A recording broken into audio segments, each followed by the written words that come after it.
All right, L.E.A.F live from the basement. Been a while.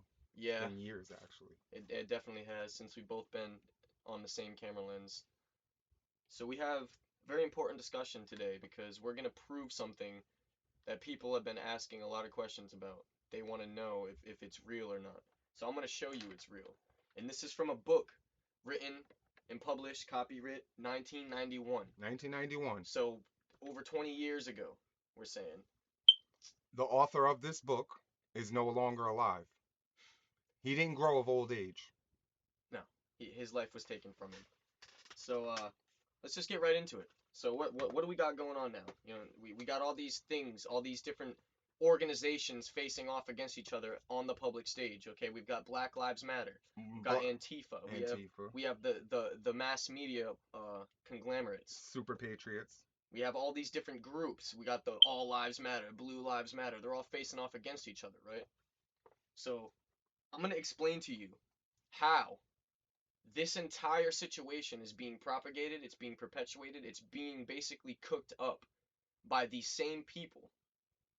Okay, they're the same group of people with the same intention, all one mind, are funding all of these different groups to face them off against each other on the world stage just to make you think a certain way about it all, to make you choose a side based on either your cultural background or how you were brought up. So let's just get right into it. Let's see if any of this sounds familiar to you guys.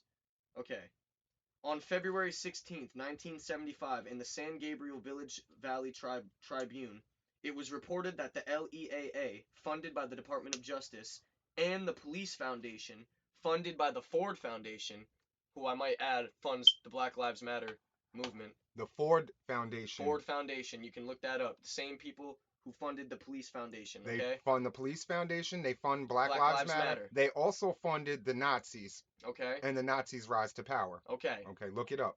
boom. So we got that there. There's check one for you. Are prime movers toward implementing a national police force. Each, however, contends they support local police agendas. The total program involves military units that have the function of taking over the administrative or local and state governments. That program is called Operation Cable Splicer by the Army Civil Affairs Group, a subplan of Operation Garden Plot, the martial law program. Okay, so their mission is to create a national police force that extends their power beyond state legislation into, and we're talking federal here. It takes the power and the authority of the state and the local jurisdictions and puts them to federal, to national. Okay, so Can I say something? yeah, go ahead. How do you do that? You threaten to or defund the police Mm, okay, on a local level on a first. local level. Okay, but there's different levels to this. So the method by which the national police concept is being presented to the public has changed. It was first disguised under the cover of protection against civil disturbances. This program was as follows: A. Keep the people from gathering in the streets. B. Isolate and neutralize the revolution's leadership. C. Dispersal of crowds and demonstrators. So what you're seeing there is the original blueprint, and we can see that in different assassinations like Martin Luther King, for example, John or F. Kennedy. different leaders of revolutionary Bob organizations. Marley. Boom. Okay. This is followed by successful prosecution in order to, one, validate the action of the police. So they need a reason to justify the police brutality, okay? They need to create a reason for that to make it justifiable and okay. Stir up the bee's nest and say they're stinging us. We need help. Help, okay. Two, denying the arrestees propaganda materials. And three, denying them the opportunity to recover money damages against the police for arresting them. So they already have the plan set up, so you can't even rebuttal or retaliate against it, okay? You're going to get arrested and you're not getting anything from it. So this is followed by successful prosecution. Let me quote for you the scenario which was developed for Cable Splicer 1, so 2 and 3. They developed this scenario. It was already it's a blueprint, like building a house. Listen to the scenario of what they needed to use to excite the whole nation. And what they needed to use to take the state power and put it to federal. Basically, to take away the constitutional rights that you think you have. Step by step. To justify the needs for dealing with civil disturbances. Phase 1. An arrest and shooting provoke crowd unrest and threats against public officials, and a riot begins to form. The media has been showing you random acts of violence against people who seemingly are innocent and people who are innocent. But all of these people fit a certain description. They're trying to stir up a certain percentage of the nation to counteract with the other people. So that's phase 1. They need an arrest and a shooting, usually. Public shown Publicly something. shown. Someone is taken out by the police on camera for you to be able to see it. Amadou Diallo, uh, Trayvon I Martin. remember that. Philando Castile, Mm, uh, Rodney King, mm. um, Abner Louima. And now Do we. you remember Abner Louima? Which one is that? Bro, they put him in a bathroom in a police station and they raped him with their police batons. Oh my They gosh. they they ruptured his internal organs. That's how deep they were shoving their batons in this man's rectum. That makes me angry. Okay. That it almost killed him. That makes me angry. So they did what they needed to do with that.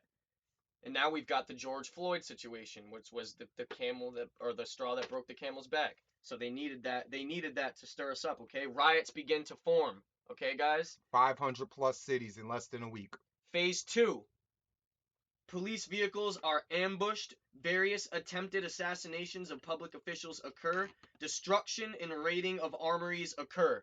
Every single one of those things I've seen happen in the past couple months. I've Ab- seen cop cars on fire. Absolutely. I've seen police stations on fire and looted. Absolutely. And taken over. In San Diego, they still have a police station. And I've seen guys riding around with police tanks that they stole. Okay, so there's three. The scenario is already fitting perfectly. And this scenario was written in a blueprint In over the 30 years 80s. ago, In the okay? 80s. So let's keep going here.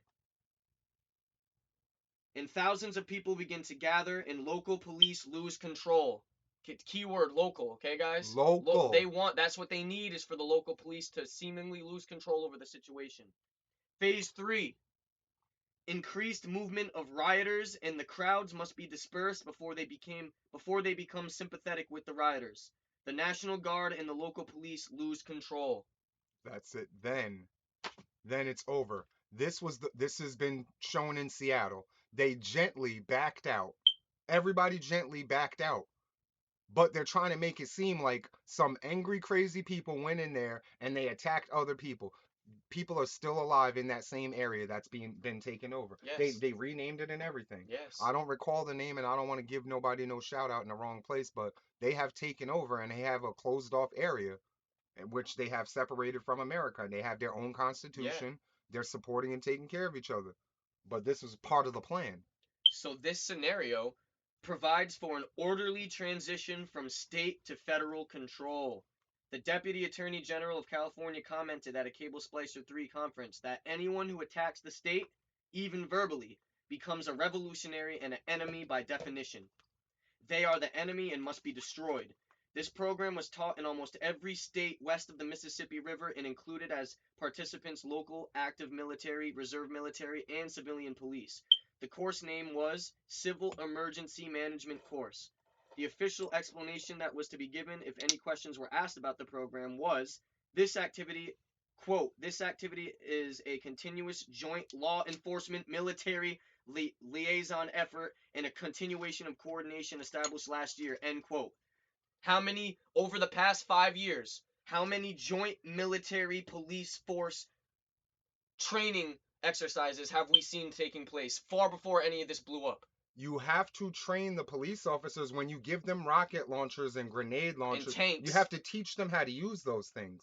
So, who would teach them better than the armed military forces? Okay. So we see everything has been set up perfectly, and all the different ingredients are thrown in for this recipe of chaos and destruction. Okay, But what guys? nobody's really paying attention to is how is the hood people out there driving tanks too? Because we Bro. came from their military reserves. They dumped us in the trash and they forgot about some of us. Mm, We still have this training. Okay. Some people are not felons and they have guns and they feel a certain type of way. yeah. So yeah, We're gonna build. Cable Splicer.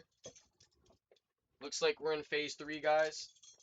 They're taking the control from state and local police uh organizations and handing it over to federal and to military, and basically they've suspended the Constitution by declaring a national emergency That's it. that they caused, that they created. That's it. That's it. Now we can put a couple of more keywords in. Crisis actors. Yes, Let's look that word up. When you crisis actors. look up crisis actors, Type that into Google and see what comes up. These people are paid. Literally, it's their job to go into situations and act things out to make it look real so the news can catch it on film. to create a crisis. There's too many of these things that happen. Sandy Hook school shooting comes to mind. No bodies, no blood, no nothing. They said, the principal said that they just put cameras, new camera system in the school. How come we don't have a video of that like the Columbine shooting?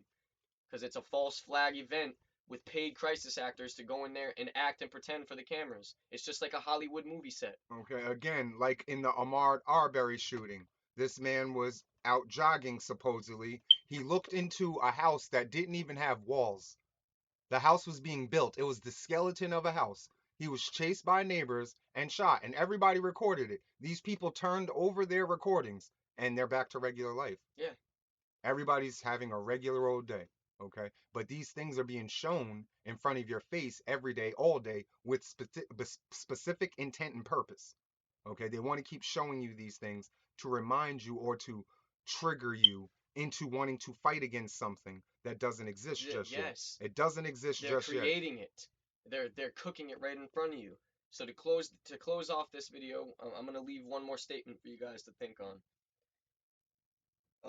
In 1976, the Oakland Tribune carried the most complete explanation of what is planned. It is reported in its entirety in the National Chronicle, which added an analysis to the story. The Oakland Tribune's editor died suddenly after the story was published. And I quote, "Last Saturday, the California National Guard unveiled a new law enforcement assistance force, LEAF, L-E-A-F, a specially trained and outfitted military police unit whose members will serve as shock troops in the state's war against political protesters and demonstrators." Okay, guys, they have organizations already set up to dismantle these things because they planned on making it happen. It'll live in TV. Stay awake.